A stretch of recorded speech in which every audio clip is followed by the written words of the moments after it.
Azerbaijan Grand Prix, where Mercedes, well, I think we're starting to see probably the best team ever in F1 after what happened. 4 1-2 finishes now this season out of the 4 races we've had, and I don't know. Been done before as well. What's that? It's never been done before. Never been done before either. And, I thought Ferrari back in the early 2000s were they were, don't get me wrong, dominant for 5 years. But and Red Bull, of course, a few years back. But, Jack, it looks as though Mercedes are going to have a repeat of 2016 if it carries on like this. We talked about it at the start of the year before the season started in terms of testing that Ferrari looked the better team. They looked like they had the better car. Everything was looking good, but nothing's just seemed to happen. But now we look at it, Bottas has 2 wins and Hamilton has 2 wins, and people are actually looking at that going, we could have a Rosberg-Hamilton-esque battle with Bottas and Hamilton this year, and it's great to see Bottas actually having a decent start to the year, and he's already got 2 wins. He had none at all last year, so it's good. We've been talking about how the beard's been giving him that extra boost, but no, I think it's sort of. I thought the beard would add more weight to the car. Yeah. I think it's cemented. I think with the first 2 corners of the first lap, where Bottas didn't give Hamilton any room at all. That overtake though on the first corner was Solfin. Yeah, he was losing it, and then he still carried on round the outside. He said, I'm not letting you through. And maybe last year or the year before, Bottas might have gone, okay, Lewis, you can sort of have it. I'll take the second place. But Bottas this year, he's like, no, I need this. Not just for me myself, but if Ocon's in the garage waiting behind, we know how good Esteban Ocon as a driver, and Bottas needs to cement his place in that team. Verstappen doesn't think Ocon's a good driver at all. Verstappen has varying opinions on everyone, doesn't he? What was it Christian Horner said to Toto Wolff? Oh, can you also teach him what the blue flag means? That was brilliant. Yeah. Of course, if Esteban Ocon was in a racing point this weekend, he probably would have finished higher than 9th, where Lance Stroll was. But anyway, that's easy to say than seeing it happen. But Conor, it looks as though at this rate, I'm seeing it being between Bottas and Lewis Hamilton. As I wear grey right now, it looks as though I'm a Silver Arrows fan. I'm not, but yeah.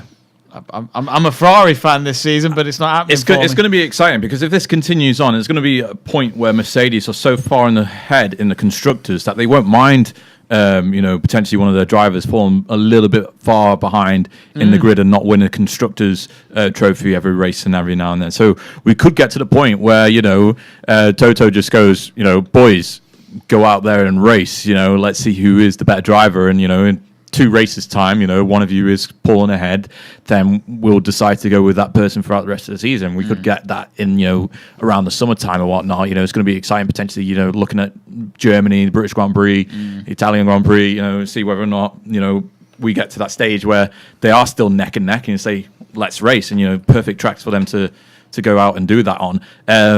Just looking on the flip side with Ferrari as well, it's just a bad situation for Leclerc crashing in that qualifying 3 when he didn't need qualifying to go 2, out sorry. like that either. Yeah, and then missing out on qualifying 3 and falling so far behind in the grid because it looked as though he would have potentially even challenged for a podium or even win that race. I think he could have won it, in Baku. So, it's like I said to you on a text. I don't know if I sent it to Jack as well.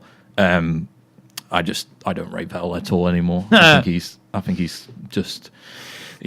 making excuses up for his poor performances when in truth the proof is in the pudding already with Leclerc that he's the better driver, and I think they should push forward. I think the pressure's definitely on Vettel, that's for sure. I mean, I think Leclerc's had at least 2 moments now where the team have told him not to take over, and you just think, well, if you let Leclerc go, he might go on and get more points for you. Well, there's that tyre change in the race yesterday. Well, in the last couple of laps, or they brought him in too late, and then he couldn't really challenge forward. I didn't understand that because, okay, he's like, "Oh no, we can't challenge forward. You may as well just go for the fastest lap time." And I was like, "Well, bring me in 2 laps earlier, and we'll be able to." It annoyed me instead of sitting behind this German that's not going anywhere at all. He's just letting Bottas and Hamilton do their thing. It just annoyed me because, you look at the fact that Leclerc was leading after 31 laps. I'm thinking, if they can actually, are they falling asleep in the garage? Because look at the seconds. The gap is getting smaller and smaller. Let him go in. That annoyed me a lot. He should have gone in after 24 laps in my eyes, but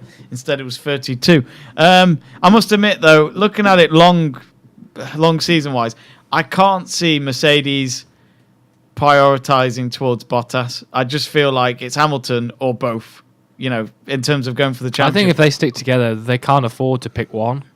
Yeah, exactly. They're going to have to. And like we said, if they keep 1-2 in, their constructors will be over by after the summer period.